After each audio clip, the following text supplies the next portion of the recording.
आज हम बात करने वाले हैं एक ऐसे मिलिट्री ऑपरेशन की जिसने भारत की सुरक्षा नीति और उसके खेलने के तरीके को शायद हमेशा के लिए बदल दिया है। इसका नाम है ऑपरेशन सिंदूर। तो चलिए समझते हैं कि ये आखिर है क्या। ऑपरेशन सिंदूर तो सिर्फ एक ट्रेलर था। सोचिए, ये शब्द खुद Indian army chief general Upendra Dwivedi के हैं। 13 जनवरी को दिया गया ये बयान कोई मामूली बात नहीं है।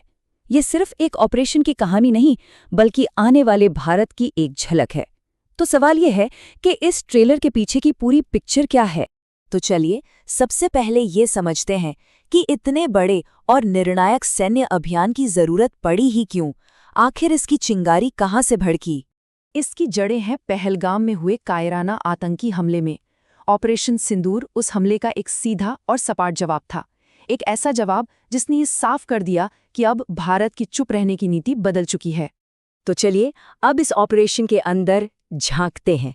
आखिर इन 88 घंटों में ऐसा क्या हुआ जिसने सब कुछ बदल दिया? इसे इतनी तेजी और इतनी सटीकता से कैसे अंजाम दिया गया? यकीन करना मुश्किल है, लेकिन ये पूरा ट्राई सर्विस ऑपरेशन, यानी जिसमें एयरफोर्स, आर्मी, नेवी तीनों शामिल थी, सिर्फ 88 घंटों में पूरा हो गया। ये इसकी रफ्तार और ताकत का सबसे बड़ा सबूत है।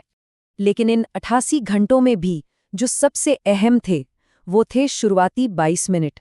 जी हाँ, सिर्फ 22 मिनट के सटीक हवाई हमलों ने दुश्मन के कमांड और कंट्रोल सिस्टम की कमर तोड़कर रख दी थी।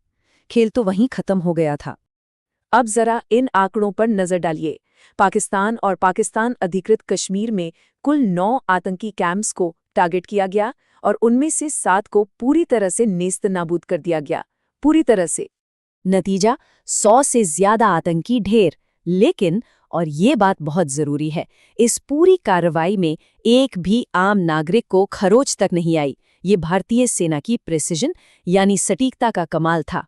ये सब मुमकिन हुआ ट्राई सर्विस कोऑर्डिनेशन से। मतलब तीनों सेनाएं एक साथ एक ही तालमेल में काम कर रही थीं। आसमान से एयरफोर्स सटीक बमबारी कर रही थी, जमीन पर आर्मी हर हरकत पर नजर रखे हुए थी और समंदर से नेवी पूरा सपोर्ट दे रही थी। एकदम परफेक्ट सिंक्रोनाइजेशन। तो इस ऑपरेशन ने पाकिस्तान के साथ भारत के रिश्तों का पूरा समीकरण ही बदल दिया। कैसे? चलिए इसी को समझते हैं। यहाँ देखिए, पहले और अब का फर्क साफ दिखता है।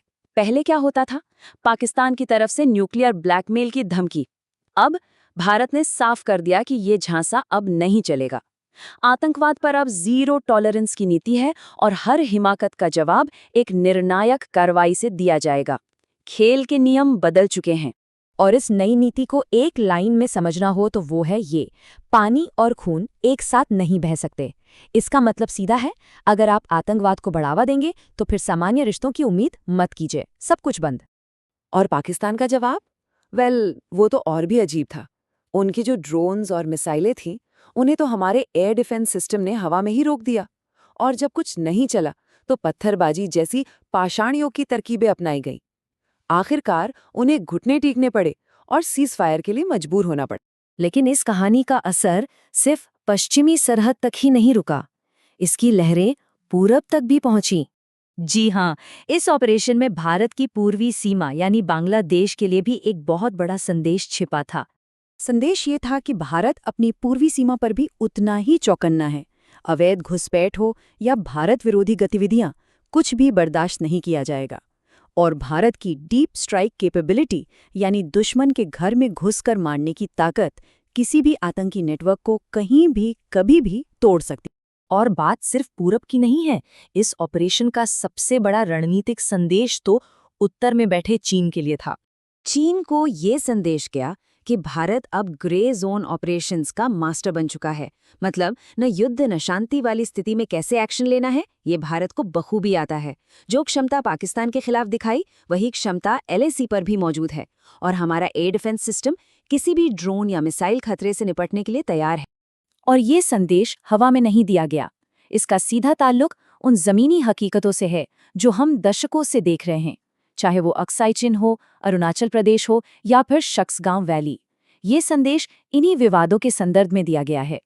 तो इन सबको मिलाकर देखें तो तस्वीर क्या बनती है? तस्वीर बनती है भारत के एक नए, ज्यादा आत्मविश्वास से भरे और आक्रामक स्ट्रेटेजिक पोस्चर की। इस नई सोच को एक नाम दिया जा सकता है डिसाइसिव रिटेलिएशन, यानी निर्णायक प्रतिशोध।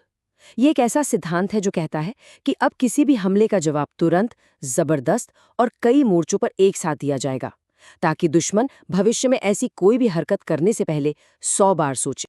और ये सिर्फ एक मिलिट्री डॉक्ट्रिन नहीं है।